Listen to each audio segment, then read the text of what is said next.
Yusuke Yakasuga has always disliked Tokyo, but he especially hates the people who live in it. He would rather thrive in a virtual world than try to get along with those around him.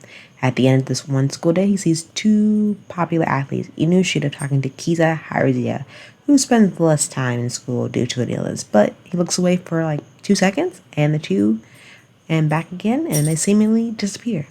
Mere moment later, Yusuke enters a state of a free fall, and the world begins to change around him, dropping into a large pool of water. The first thing he sees when he comes to his senses is an assortment of enormous monsters. You see him find out that he's been brought to this world by Shindo and Hiza, that he must complete a quest within 2 weeks.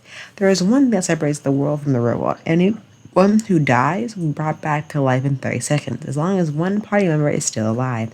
Tasked with numerous quests that increase in difficulty over time, Yusei, Shindo, and Hazaki tend to discover the mystery around this perplexing game world. This anime has about 12 episodes, premiered October 2nd, 2020, December 18th, 2020. Based off a manga series, it is action, drama, fantasy, theme is isekai and video game, demographic is shoujin. This does have a second season, and each episode is 20 minutes per episode, and rated PG-13.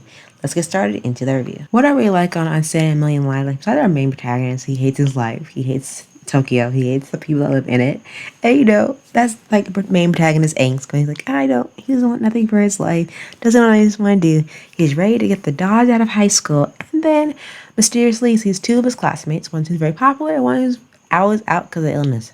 Honestly, I feel for those people.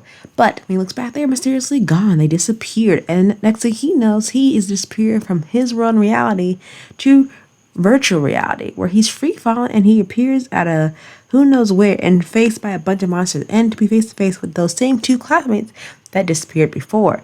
Now, ironically, when they called him, there was another guy with the same exact name, so they technically called the wrong person. And what's even more worse than that, he gets stuck with the role of a farmer.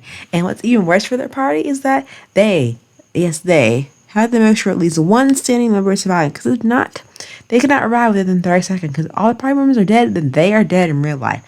And I feel like that would not go over well with most of their parents. But that being said, you think, how does one get stuck with the worst class ever in a virtual reality, especially the work of a farmer? How is he going to survive as a farmer in this RPG? And then also, they're not stuck here. After they finish their quest, they get to go back home, but they have a quest they need to complete in 2 weeks. What quest, in normally virtual game reality, you have the timeline to complete in 2 weeks. In 2 weeks, mind you. But we shall see. And hopefully in season 2, there'll be more progression, new teammates, more character development. I think the first season was just getting us to know these characters, get a feel for like their backstory, their personalities, and why they're stuck with the class they are. But also, I feel like when I was learning more about the characters, I learned more about their backstories and what makes them how they are today, and especially in high school.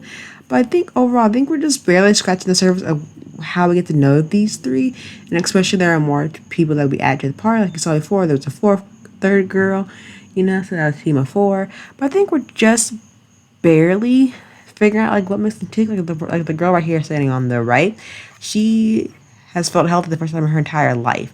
So I think also this girl who's a mage, she wanted to be strong and protect her friends, and then you change her outlook because of her reputation. I don't want to get too much on her reputation because I don't want to spoil anything. But I still will say this anime is worth watching. It does go slow at first because of the pacing, but as the episodes progress, it does get a little bit better with the story, plot line. The pacing does get a lot better, but then you get this twist at the very last episode that I wasn't expecting at all. But definitely pay attention because it does throw you for a loop if you're not careful.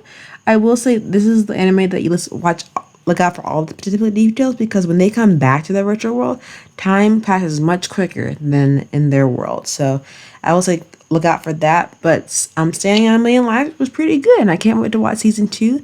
But let me know what y'all think. I thought this was very intriguing, especially with the headless game master. He kind of freaked me out just a little bit, because you don't want someone like just popping up behind you like fight or flight response. But then that's everyone. But definitely check out Standing on a Million Lives, and let's see where this main protagonist goes, and let's see if his outlook on light kind of changes. But until then, see y'all real soon for another anime review. Bye.